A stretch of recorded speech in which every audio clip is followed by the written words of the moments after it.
Qauli amma ba'di. Hadratal muhtaramin, para masyayikh, para kiai, para habaib, wabil khusus segenap pengurus cabang Nahdlatul Ulama jajaran Suriah dan Tanfidiyah yang saya takdimi, Bapak Bupati Rokan Hulu, tentunya beserta istri yang saya hormati. Di mana-mana kalau saya nyebut suami pasti sekaligus istri. Kenapa? Karena saya meyakini tidak ada kesuksesan seorang suami kecuali berangkat dari doa seorang istri. Itu artinya apa? Semakin banyak istri, semakin banyak yang mendoakan. Amin.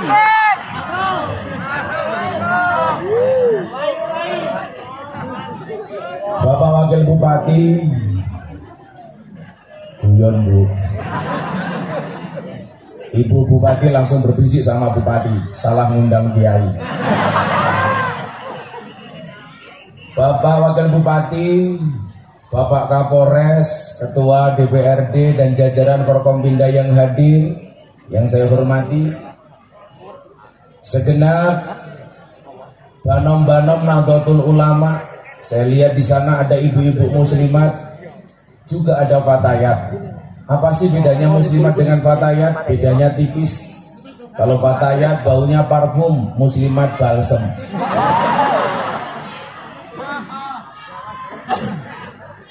Sahabat Ansor Banser, Ibnu IPPNU, juga ada Pagar Nusa, dan seluruh yang hadir yang berbahagia.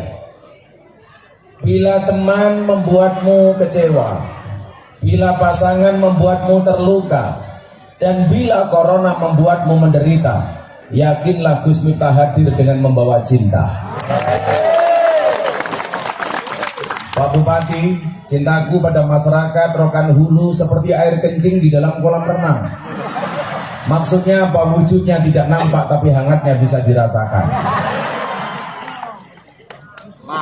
Kalau semua yang kita lakukan atas nama cinta, maka Allah pun akan membalasnya atas nama ridho dan cinta.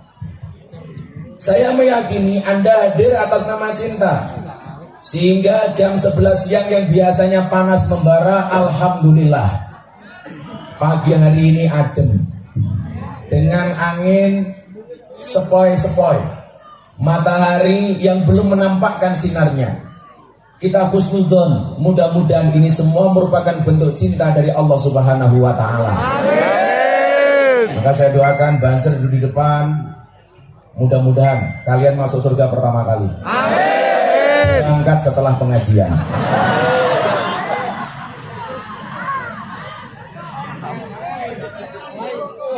Alhamdulillah Pak Bupati, ini hari saya keempat apa ketiga ya? Keempat di Riau. Semalam berkunjung ke daerah Sukadamai, Kecamatan Tambusai Utara. Dan saya baru merasakan ketika masuk ke Tambusai Utara, subhanallah, ada ombak tanpa air. Karena jalannya begitu bergelombang di sana Pak Bupati. Saya sampaikan mudah-mudahan tahun depan ada APBD untuk jalan di sana. Amin. Kalau Pak Kapolres tahu, itulah bedanya Rokan Hulu sama Jakarta. Apa bedanya? Rokan Hulu banyak jalan berlubang, sementara Jakarta banyak lubang berjalan. Bapak Ibu kaum muslimin yang berbahagia, satu ayat yang pertama kali diterimakan kepada baginda Rasulullah Muhammad,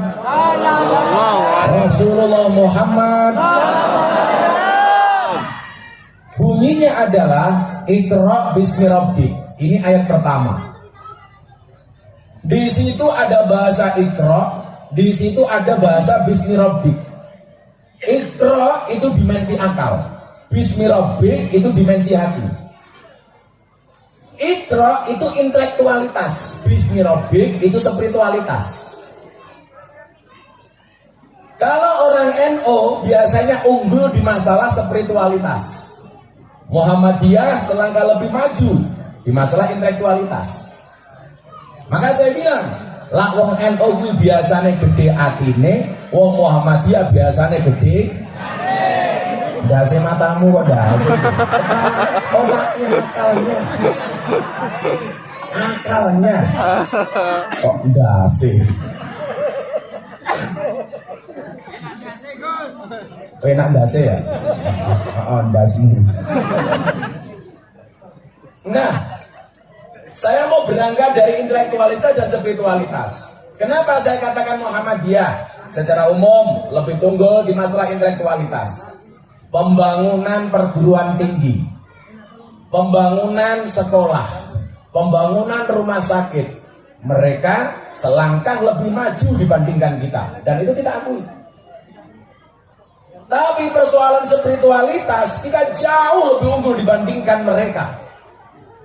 Coba Anda lihat, di mana-mana pengajian yang diadakan oleh orang Nahdlatul Ulama itu jauh lebih besar dibandingkan kelompok manapun. Ini harus diakui, pembangunan pesantren yang tercatat di RMI, Robitoh Ma'ahid Islamiyah, lebih dari 30.000 pesantren. Artinya apa? Kalau satu pesantren ada yang 10.000, bahkan ada yang 20.000, berapa santri yang dihasilkan dari pesantren Nahdlatul Ulama? Yang pengen saya sampaikan adalah bagaimana kemudian kualitas spiritualitas ini diimbangi dengan kualitas intelektualitas. Artinya apa? Orang NU dituntut untuk lebih cerdas. Dalam rangka apa? Dalam semua hal, termasuk menghadapi era kekinian. Kenapa? Karena dakwah sendiri dari masa ke masa itu sudah berubah caranya. Di zaman Nabi kita mengenal istilah dakwah bil lisan, dengan menggunakan kekuatan mulutnya, lisannya. Di zaman sahabat bil kolam, sudah mulai nulis. Di zaman wali bisa kofah, budaya. Bagaimana menyampaikan pesan-pesan agama cukup dengan menggunakan adat istiadat dan budaya serta lagu-lagu yang dikemas oleh para wali. Maka coba kita lihat Pak Bupati menyampaikan bab toharoh tentang bersuci, tidak perlu membaca ayat tentang bersuci, cukup menggunakan lagu, judulnya Sluku Batok. Batok elah si Romo menyang le-oleh payung Sluku Batok, dari bahasa Arab huslu batnaka, mandikanlah batinmu, bersihkanlah batinmu. Batoe ilailo batnuhu la ilaha illallah. Batin yang baik itu adalah yang senantiasa gumantung marang Allah. Si Romo menyang Solo, dari bahasa Jawa si Ramo aduso, mandilah menyang berangkat Solo sholat. Makanya kenapa kalau kita mau sholat harus suci. Bahkan persucian dalam Islam diatur sampai hal terkecil soal bersuci. Contoh kamu kencing, ada toharohnya. Maka siksa kubur yang paling berat salah satunya adalah wong ngunjuh orang cebok. Dan hati-hati. Lagi dinas ngawal kiai malah nemburi panggung, ngunjuh ngadeg. Orang cewek sangune malah ilmu tutul ke tiang listrik. Lagi minta terpenguyuh mesti ini. Oh, ngatur tumpeng. Itulah orang NU. Kalau bikin pengajian jelas, ngamal yen orang ngemil ngomel.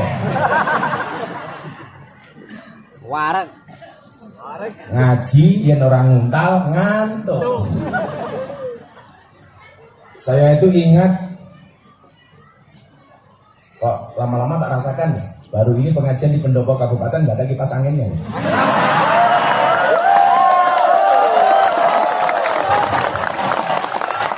Saya nggak minta Pak Bupati, hanya mengingatkan.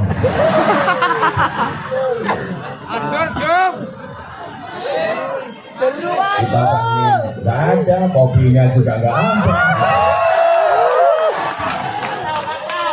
Jeruk. Pak Jeruk.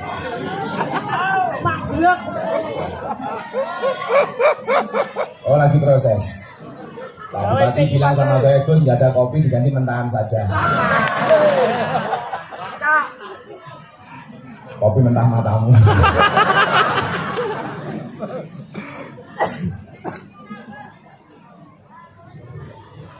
Faktor intelektualitas hari ini yang harus kemudian kita kejar.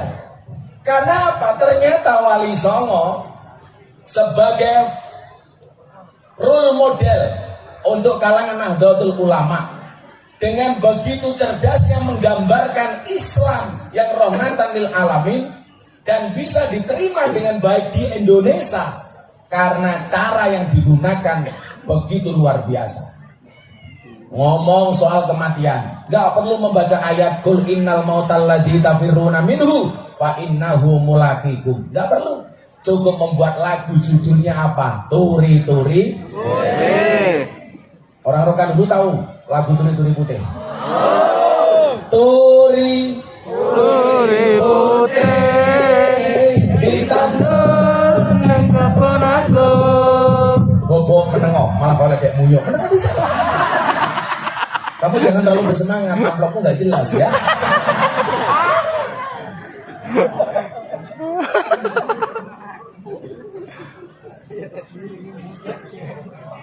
Jangan kok lemune kayak gini.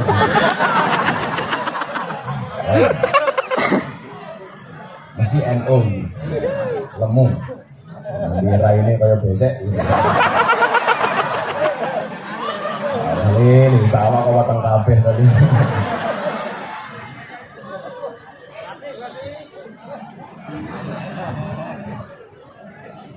Lah piye wong eno gak gemuk.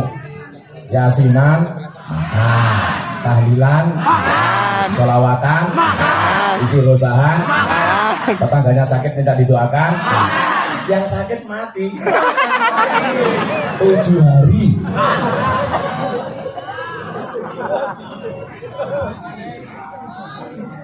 Turi-turi putih. Sira kabeh tak tuturi wong kuwi yen wis mati dibungkus kain kafan rupane putih. Anda semua saya nasihati kata Wali Songo. Orang itu kalau sudah mati dibungkus kain kafan warnanya putih. Kain kafan warnanya putih hukumnya wajib apa sunnah? Sunnah. Enggak wajib apa bupati sunnah. Jadi kalau bupati pengen pakai kafan warnanya pink, boleh enggak apa-apa. Paling malaikatnya teriak, wow kemayu.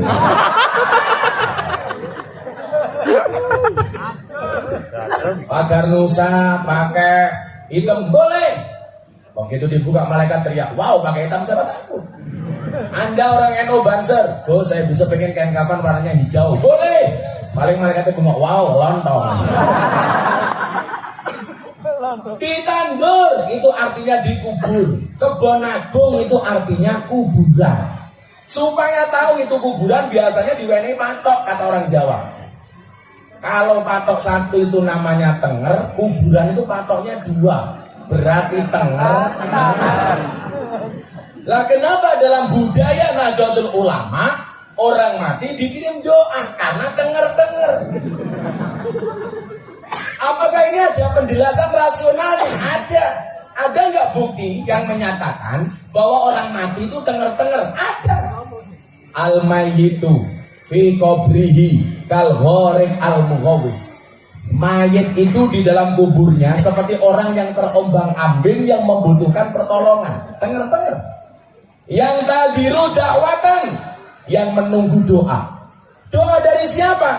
Talhaquhu min abihi, doa yang diharapkan dari bapak ibunya, au min akhihi, atau dari saudara-saudaranya, au min sodikin lahu, atau dari kanca-kancanya. Kanca-kancanya bahasa Indonesianya apa? Saya itu banyak kosakata bahasa Jawa Pak Bupati, itu tidak ada bahasa Indonesianya. Makanya kadang-kadang di bahasa Jawa ada, di Indonesia nggak ada kalimatnya. Contoh, mususi beras. Apa bahasa Indonesianya? Mencuci. Berarti nggak ada bedanya beras dengan sempak. Kalau orang Jawa beras dimususi, gelas diisai, baju dicuci. Diksinya seperti itu. Nguyuh anyang-anyangan, nggak ada. Apa bahasa Indonesianya? Kencing tawar-menawar. Nguyuh anyang-anyangan itu bahasa Indonesianya kencing makrib-makrib. Itulah kekayaan bahasa Jawa Pak Bupati. Bahasa Inggrisnya makan itu cuma satu. Apa? Eat.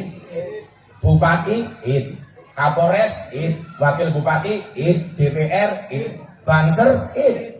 Coba kalau bahasa Jawa. Dah, urung-urung badok, cangkemmu gitu. Kamu yang sabar dong. Kok kamu kasar? Halus dong kayak aku. Dahar, net, mangan, madang, muntal, badok, gaglak, nyekek, nutul, nyosor, mentok. Siapa Bupati lebih nopo? Dahar, enak. Siapa itu? Kapolres lebih nopo? Ngedi, enak. Siapa Banser lebih nopo? Badok. Jawa.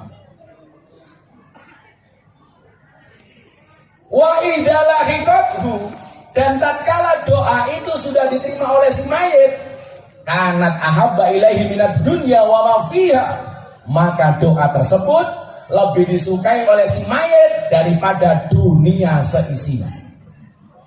Wa anna hadayal ahya lil amwat ad-du'a wal istighfar, karena hadiah orang hidup kepada yang mati adalah doa dan istighfar. Wali Songo menyampaikan perihal itu cukup dengan lagu judulnya Turi Turi. Nasihati pejabat supaya tidak korupsi, gak perlu baca dalil macam-macam. Cukup dengan lagu judulnya Gundul Gundul Pacul. Makanya besok kalau Anda punya pengajian, ngaturi Pak Bupati, acara selanjutnya sambutan dari Bupati Rokan Hulu. Waktu dan tempat dipersilakan. Begitu beliau naik mimbar langsung dikawal. Gundul gundul pacul gemblelengan, nyunggi nyunggi wakul kul gemblelengan, wakul glimpang sekane dadi saratan. Kowe meneh kaget aku.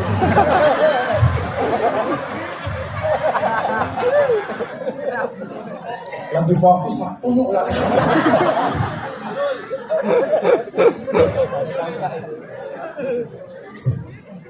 Itu lagu Pak Bupati Nyuwun Sewu didesain oleh Wali Songo untuk mengingatkan kawan-kawan kita yang mempunyai jabatan sebagai amanah. Jangan gemblelengan, jangan bergaya. Karena kalau Anda gemblelengan, wakil gelempang, segane dadi saratan. Kalau Anda macam-macam gemblelengan, tumpah. Tumpah karena apa? Karena kelakuannya sendiri. Korupsi, maling duit rakyat. Jangan gemblelengan. Saya ditanya sama wartawan, Gus, kenapa sekarang banyak pejabat ditangkap KPK? Itu salahnya guru TK. Gara-gara anak masuk TK diajari cerita judulnya Kancil Nyolong Timun. Lah pentingnya apa coba? Kancil nyolong timun diajarkan kepada siswa. Itu kan gak ada pentingnya sama sekali. Karena TK-nya diajari cerita kancil nyolong timun, begitu jadi pejabat gaweane maling koyo kancil. Irungan tahu. Hati-hati, kamu jadi bupati boleh, jadi DPR boleh, tapi jangan koyo kancil. Makanya bahasa Gus Miftah kalau ngaji di Senayan sana galak. Kewan sing gaweane mangan tanduran ning sawah jenenge bajing, tapi kok sing mangan duit rakyat jenenge bajingan. Kalau kamu ngomong bajingan ya saya. Makanya hari ini tanda mati, mic-nya mati. Tukang sore tak ajar loh ya. Jangan mati-mati dong. Ini tadi hidup. Kalau enggak ini servernya terlalu jauh. Atau jangan-jangan soundnya belum dibayar. Belum, oh sama.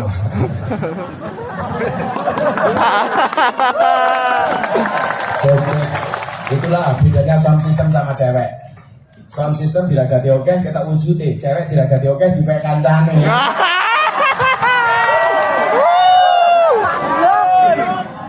Maka pagi hari ini kita berkumpul. Harlah NO bisa di sini, mudah-mudahan merupakan tanda cinta dari Pak Bupati untuk kita semuanya. Amin. Itu cara yang dilakukan oleh para wali terlebih waktu itu. Oh, mati meneh toh.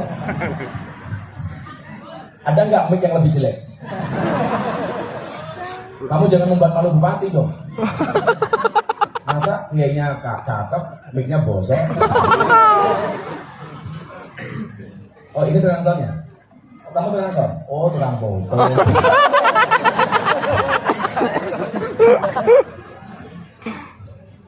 Cek, kalau enggak servernya terlalu jauh, Mas. Atau dibalik, Wis. Aku ngeson, kamu ngaji di sini. Apa, Bu? Buka kacamata. Apa hubungannya tausiah dengan mata itu?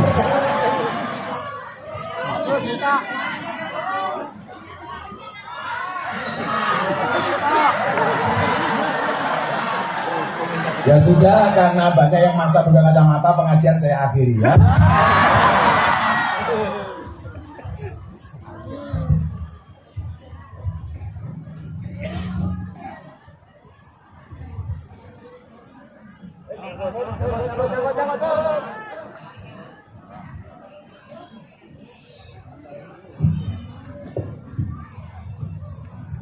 Masuk mic nganggo kondom.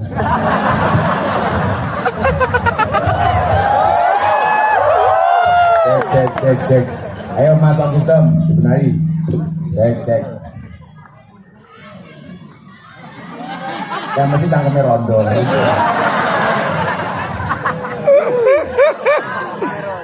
Kopi dulu. Ibu-ibu muslimah tahu nggak kenapa kopi itu pahit? Karena manisnya kamu habiskan. Tapi bohong. Shallu ala Nabi Muhammad. Jadi begitu cerdasnya untayan-untayan syair yang dikemas melalui budaya untuk menerjemahkan ajaran agama. Dan ini merupakan tantangan bagi Nahdien hari ini. Bagaimana kemudian kemurnian ajaran Islam bisa diterima oleh masyarakat dengan cara-cara yang simpel. Maka kalau tadi di zaman Nabi bil lisan, kemudian di zaman sahabat bil kolam, di zaman Wali Songo bisa kofah atau budaya, hari ini dakwah kembali berkembang menggunakan metodologi namanya apa? Dakwah bil medsos. Bagaimana ajaran agama bisa sekian cepat diterima oleh masyarakat? Makanya kita kemas yang menarik. Kalau Wali Songo jelas budayanya nggak perlu diragukan. Walaupun hari ini banyak lagu-lagu Wali Songo yang sudah tidak dihafalkan, kalah sama lagunya orang-orang TK. Saya banyak lagu anak-anak TK yang nggak setuju, Pak Bupati. Contoh itu, po ame-ame, belalang kupu-kupu, siang makan nasi, kalau malam minum susu. Sampai hari ini akal saya belum bisa menerima. Sejak kapan belalang itu kalau siang makan nasi, malam minum susu? Lagian kalau lagu ini dinyanyikan sama anak kecil, Bu Bupati, itu salah. Yang siang makan nasi malam minum susu itu anaknya atau bapaknya?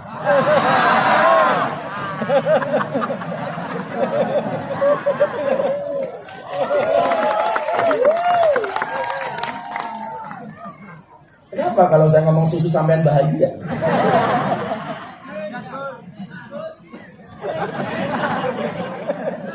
Memang sih, cowok itu pada dasarnya seperti soda.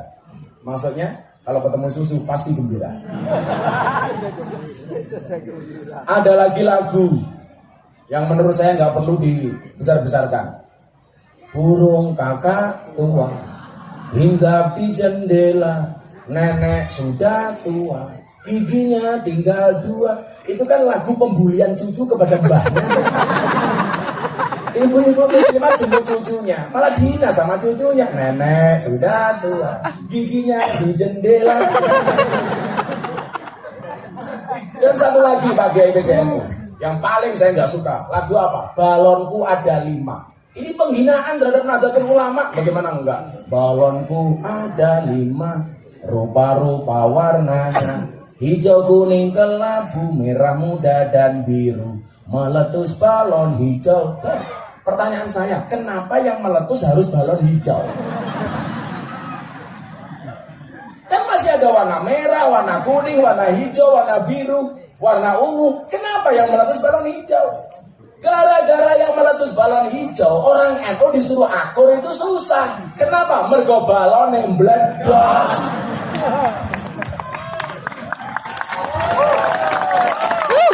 Coba, saya ceramah di gereja Jakarta Utara dalam rangka membentuk toleransi di tengah-tengah masyarakat yang pluralis. Saya datang membawa misi damai, diundang dalam rangka peresmian gereja. Saya ceramah di situ. Publik luar negeri memberikan acungan jempol kepada saya. Bahkan saya diundang oleh wali kota Los Angeles, Amerika untuk berbicara toleransi. Yang dihadirkan siapa? Miftah kader Nahdlatul Ulama. Mereka kenapa ngundang saya? Gara-gara ceramah saya di gereja Jakarta Utara. Tapi apa yang terjadi? Dibully saya. Saya dibully oleh kelompok kadrun, dibully sama teman-teman kiai sendiri. Saya datang ke Abah Lutfi. Bah, kenapa saya teman-teman yang lain membuli saya? Persoalannya bukan masalah beda pendapat, tapi karena beda pendapatan.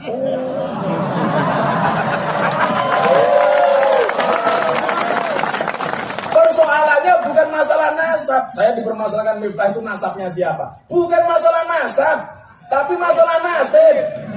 Karena nasab tidak berbanding lurus dengan nasib, apalagi dengan nisab. Kalau ngomong soal nasab, ayo buka-bukaan, it's okay, never mind, it does not matter. No what? Saya punya mbah ke-9 namanya Mbah Muhammad Besari Ponorogo. Karena kebetulan saya Ponorogo tapi lahir di Lampung, Puja Kesuma, putra Jawa kelahiran Sumatera. Kalau asisten saya ini jelas Indo-Pakistan, bapaknya iblis, ibunya setan. Saya punya mbah, Pak Bupati, namanya Mbah Muhammad Besari. Ini saya nomor 9. Di bawah nanti ada Mbah Yai Ilyas, Mbah Yai Madarum, sampai saya nomor 9. Saya berbicara ke atas saja.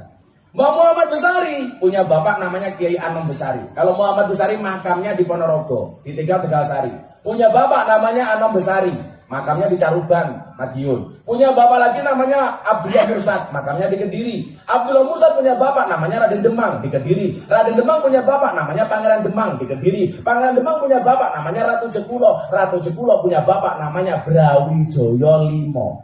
Jadi bukan masalah persoalan nasib. Itu saja. Dan orang NU itu memang lucu. Kalau ada musuh bersama kompak. Tapi kalau nggak ada musuh, musuhan sendiri. Kan ganco.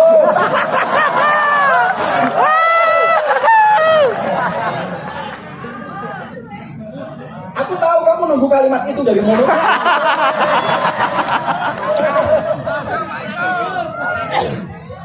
Lagi mbahmu lagi.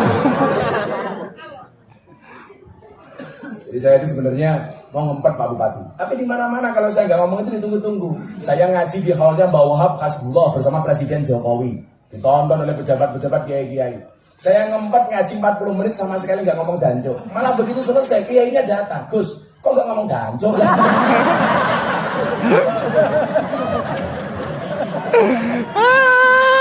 Karena saya paham danco itu apa. Tahun 2018 saya ke Belanda di Amsterdam, ke museum di Belanda. Danco itu seorang tokoh di Belanda namanya Danko. Ada yang disebut Jancok. Ketokohan ini diabadikan jadi nama tank. Tanknya ini kecil, jadi bisa masuk ke jalan-jalan sempit yang ada di Surabaya. Lah kalau tanknya ini masuk ada tulisan itu, orang Surabaya teriak-teriak, Jancok, Jancok, Jancok. Karena mau ngomong Danko susah. Kok Gus Miftah kalau ngomong Dancok fasih? Lah saya tahu tajwid kok.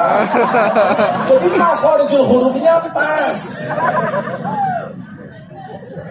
Panjang pendeknya pas.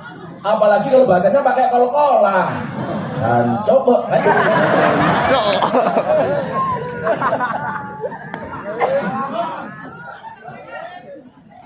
Sangel, angel. Pak Bupati ini ya iso-miso. Kan orang seperti banyak Lampung juga kayak saya. Cuman beda nasib saja. Semoga Pak Bupati panjang umur lah. Jadi orang sedunia mati, Pak Bupati hidup sendiri.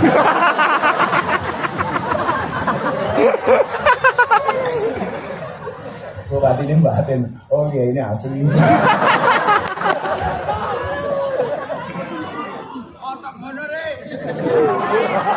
Potong matamu. Kau jahat orang jelas kok dipotong.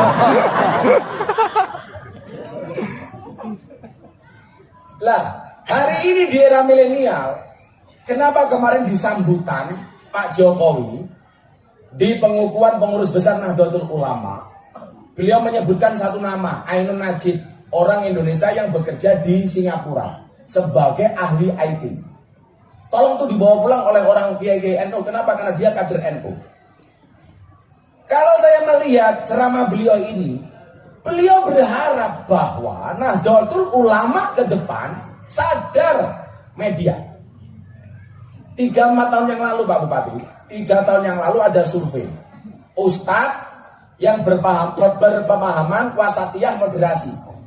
Dari 10 besar Ustadz yang terkenal di medsos, yang dianggap paham moderasi beragama dan wasatiyah itu hanya 1, Gus Miftah. Yang lain semuanya Wahabi dan Salafi.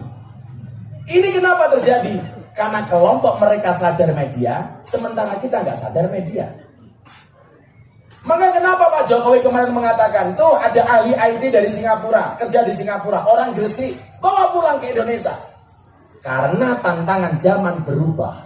Dan NU tidak pernah kita ketinggalan, tetapi posisi NU sebenarnya harus merawat perkembangan zaman. Contoh begini, saya kemarin dihubungi wartawan gara-gara pendapat saya tentang kripto itu berbeda dengan Majelis Ulama Indonesia. Majelis Ulama Indonesia mengatakan kripto itu haram. Kalau saya nanti dulu. Kita lihat perkembangan zaman. Secara juknis, Islam tidak pernah mengatur alat pembayaran itu apa. Makanya kemudian dari masa ke masa mengalami perubahan. Di zaman awal Islam, alat pembayaran menggunakan apa? Dirham, dinar. Bentuknya apa? Logam. Antara nilai dengan materinya itu sama. Jadi logam itu emas, kalau dijual senilai emas. Antara materi dan nilainya sama. Kemudian berubah lagi dari logam menjadi kertas, yang antara nilai dan materinya tidak imbang. Contoh Pak Bupati, sama-sama kertas, yang satu pakai kopiah Bung Karno, yang satu botak dari Amerika. Itu nilainya berbeda, padahal materinya sama. Kita dengan Singapura, sama-sama kertas, nilainya berbeda, padahal materinya sama. Maka kemudian ada gap dan kesenjangan antara satu negara dengan negara yang lainnya soal mata uang. Maka kemudian muncullah kripto yang menurut saya ini menjadi solusi problem solving dari kesenjangan mata uang antara Amerika dan Indonesia. Kenapa? Karena kripto di masing-masing negara nilainya sama. Orang bilang, kan gak bisa diserah terimakan. Lah bagaimana kamu bisa menyerah terimakan kalau kamu gak punya kripto? Semua serahnya apa, Cok? Gak ada. Gak ada nilai manfaat. Ada, Pak Bupati, tadi saya cerita. Kemarin sebelum Muktamar Nahdlatul Ulama, saya lelang belangkon. Belangkon saya ini saya buat seharga 90.000. Dilelang laku 900 juta. Coba Anda bayangkan, belangkonnya Gus Miftah laku 900 juta. Apalagi sempaknya.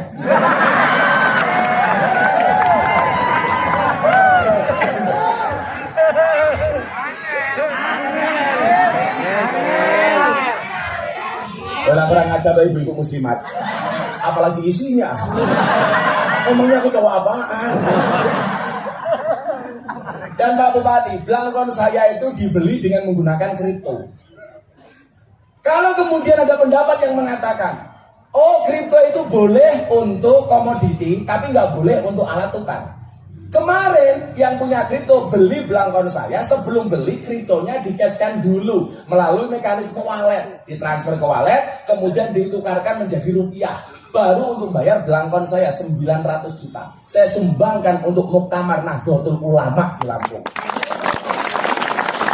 Nah, kemarin sebelum berangkat ke sini Pak Bupati, saya dapat 3 penghargaan dari LEPRID, Lembaga Prestasi Indonesia dan Dunia. Yang pertama, belangkon paling mahal sedunia, 900 juta. Anak-anak Banjar, ibu-ibu muslimat, fatayat ingat ya. Kulla syai'in idza kasura rahusa ilal adab. Segala sesuatu kalau banyak pasti murah kecuali adab. Maka kalau kamu pengen menjadi mahal gampang, jadilah yang sedikit. Kiai banyak yang pakai belangkon jarang, maka mahal. Kiai banyak, tapi yang mau ngaji di lokalisasi jarang, hanya Gus Miftah. Berarti Gus Miftah termasuk barang langka. Kalau langka Gus Miftah antik, kalau antik Gus Miftah harganya mahal. Pak Bupati, mahal. Terus murah, ginyang. Iya foto-foto lain. Oh wartawan. Akekmu kok keren. Itu batu nisan ya.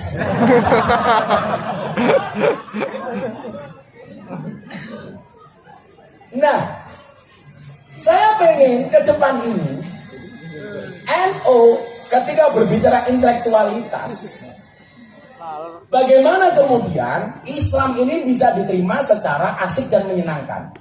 Kalau posisi beragamanya jelas, wa kadzalika ja'alnakum ummatan wasaton, bahwa orang NU itu harus mempunyai paham wasatiyah, moderasi, tidak boleh kaku, nggak boleh ekstrim kanan, nggak boleh ekstrim kiri. Posisi kita di mana? Tengah-tengah, namanya wasatiyah. Baik di dalam beragama maupun berbangsa. Dari tadi saya tengok belum datang kipasnya.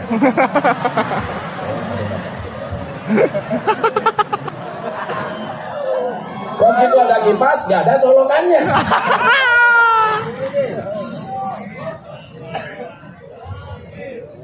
Kan aku sumo.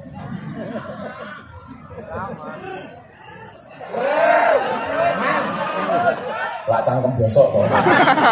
Terus kayak ngombe ger. Iya ngono, pengajian depan dia itu kayak selonjor ke, walah yuk. Walah yuk. Itu kayak meletek-meletek. Itu kayak meletek-meletek celukane mama. Halah. Lah ibu bupati yo lumrah karo Pak Bupati, mama iya papa. Lah kowe gaweane ning kebun sawit mama. Mama iya papa. Mama kemana ngarit papa? Mama kok ngarit? Papa kemana? Grondol.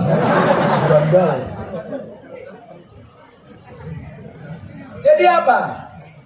Bagaimana kemudian mensiarkan agama ini dengan konsep wasatiyah? Dan itu yang saya lakukan.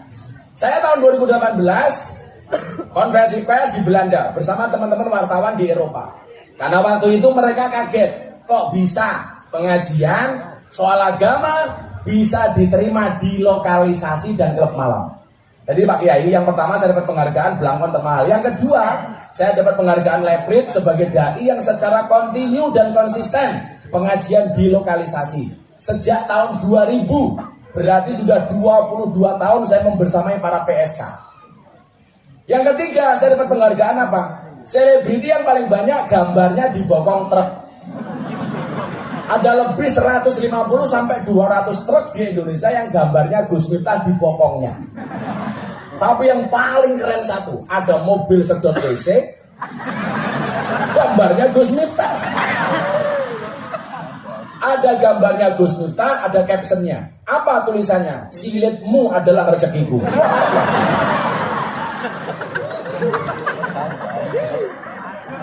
Jadi nggak ada Pak Bupati artis atau selebriti di Indonesia yang gambarnya lebih banyak dibandingkan saya yang dilukis di bokong truk. Ada umpamanya ngomong soal pasangan suami istri, di situ gambarnya Gus Miftah. Quote-nya apa? Pasangan terbaik bukan yang datang dengan segala kelebihannya, tetapi yang tidak meninggalkan kita dengan segala kekurangannya. Amalan NU dihina, bid'ah, sesat dan lain sebagainya. Maulid Nabi bid'ah, tahlilan sesat. Saya buat. Di situ ada truk gambarnya Gus Miftah, ada captionnya. Cukup Rokib dan Atib yang menilai amalku, cangkemmu ra usah melu.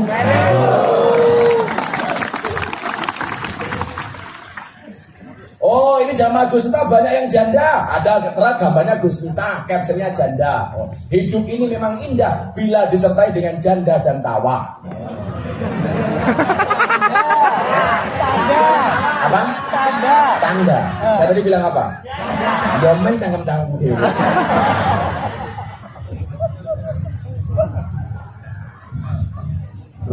Rondo gue telat loh. Kacamata meneh. Nah, ternyata jawaban saya waktu itu apa ketika di Belanda? Ini kan aneh. Agama yang berkaitan dengan moral dan etika bisa diterima di klub malam yang berkaitan dengan maksiat dan dosa. Kalau saya pengajian sama ibu-ibu muslimat Fatah, ini normal, pakaian rapi, Kalau yang saya hadapi di lokalisasi dan klub malam, Bu, wow.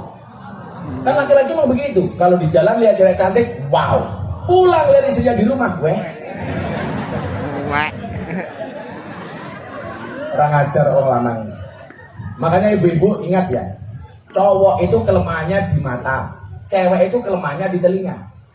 Karena cowok itu kelemahannya di mata, itulah kenapa perempuan dituntut untuk pinter make up dan dandan. Kalau Anda mengatakan, wah gak penting dandan, toh saya udah punya suami, hati-hati. Kalau kamu gak bisa dandan dan make up, ingat, di luar sana pelakor lebih menakutkan daripada hantu kuburan.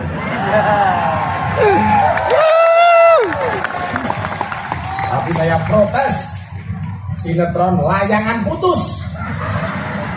Gara-gara sinetron itu semua laki-laki dicurigai sama istrinya. Pak Bupati ingat ya, perempuan itu kalau disakiti gak pernah lupa, tapi kalau menyakiti gak pernah ingat. Itulah perempuan.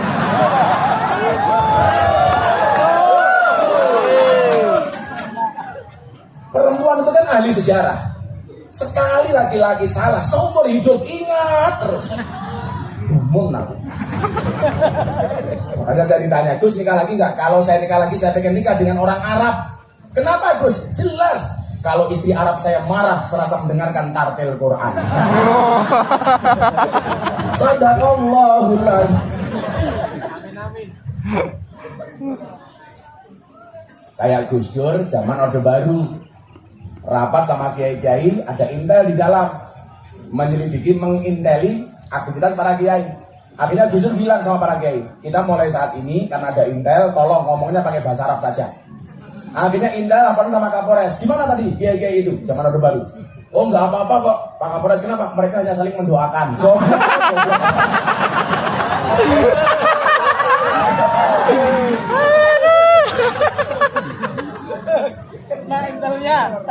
Makanya ini Pak Jokowi dari Jakarta pindah ke Kalimantan Nusantara, namanya saya setuju.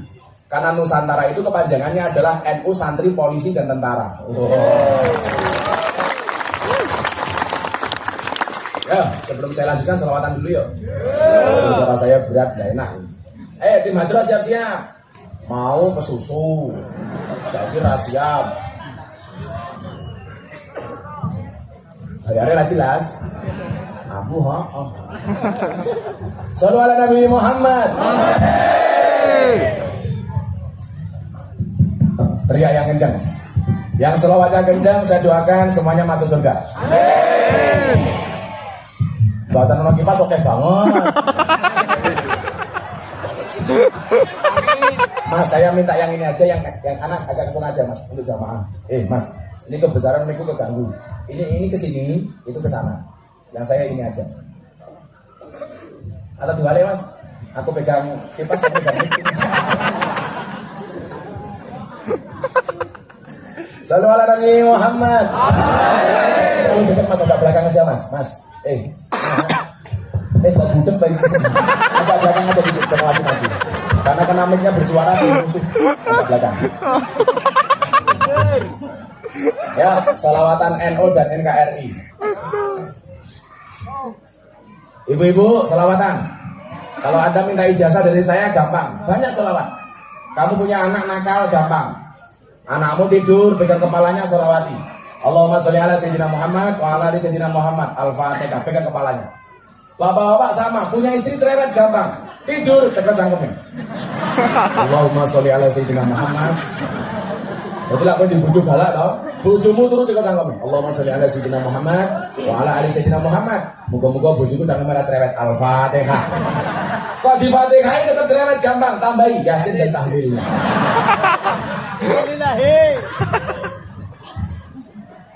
Sallu ala Nabi Muhammad. Sholli wa sallim daiman ala madar. Sholli wa sallim daiman ala madar. Wal ali wal ashabi wal ali wal ashabi. Semuanya dari dia kan Nabi. Salli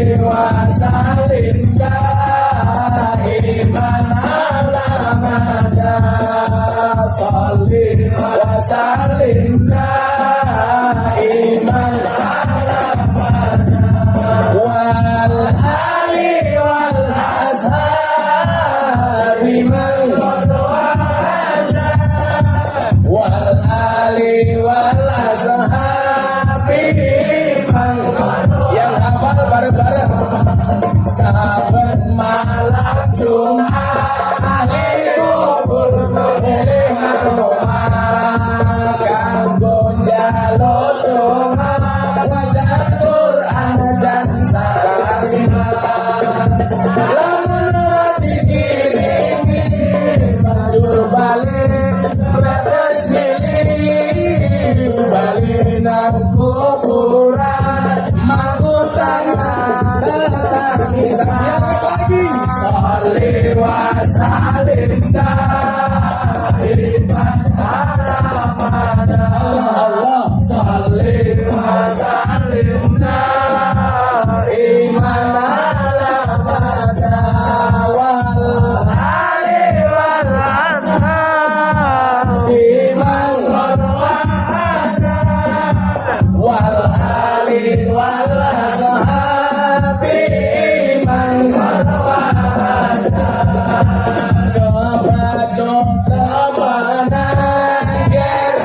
anak turunku kowe ora wira ora ganti jalanku lamun aku bisa balik ngalang dunya bakal tarik kesini dunya Gusti isih ana salih wa salim daiman Allah salih wa salim daiman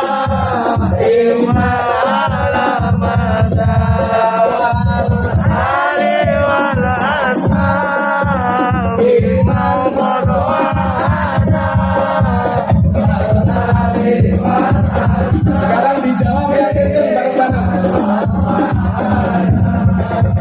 kami cinta tanah air Indonesia kenceng bilangnya bareng-bareng kami cinta tanah air Indonesia kami bangga jadi bangsa Indonesia NKRI akan selalu kami jaga demi kejayaan bangsa Indonesia salih wa salim daiman Allah salih wa salim daiman wal ali wal ashabi man wal ali wal ashabi man aduhnya berhenti jangan yang kencang salih wa salim daiman orang kencang salih wa salim daiman wal ali wal ashabi man wal ali wal ashabi man sallu ala Nabi Muhammad. Saya pengen di ulang tahun ke-96 ini, mumpung saya masih berdiri, ibu-ibu lebih suka saya duduk apa berdiri? Itulah Pak Bupati, perempuan itu suka hakikatnya yang berdiri. Saya pengen kita semua menyanyikan lagu syukur untuk NU dan untuk khususnya Indonesia. Shallu ala Nabi Muhammad. Yang kencang. Dari yakinku hati ikhlasku penuh akan karunia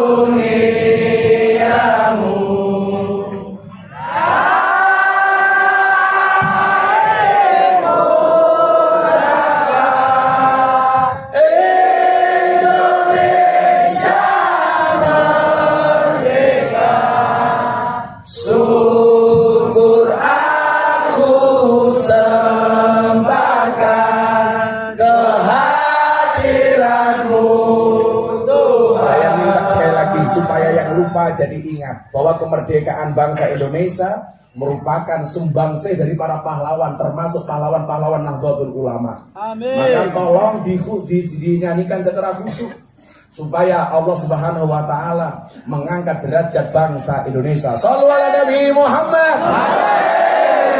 Dari yakinku lebih kencang.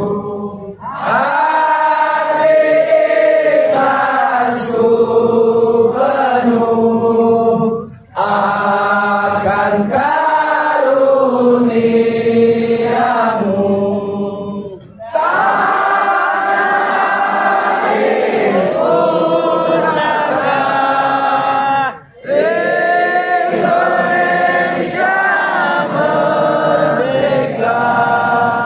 syukur aku sembahkan kehadiratmu Tuhan. Sallallahu Nabi Muhammad. Merdeka. Alhamdulillah. Duduk lagi ya Bu. Kacamata. Sengit aku.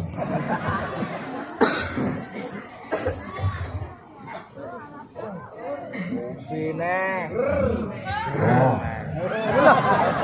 Kamu tahu bedanya jeruk sama kamu? Enggak tahu. Jeruk mengandung vitamin, kamu mengandung anak kita. Ya aku nyumbang wi, sing lewat wi.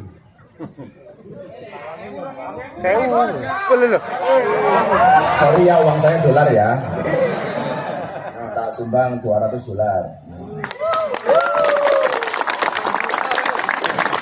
Pak Bupati, dijoli.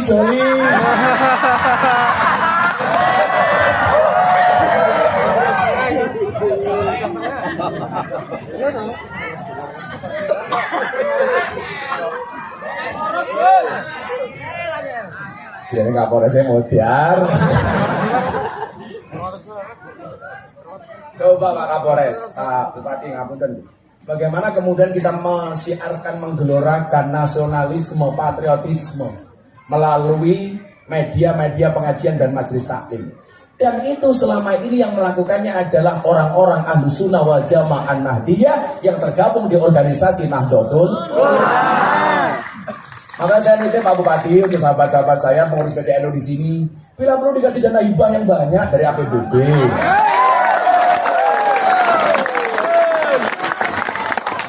Saya nggak minta, hanya mengingatkan.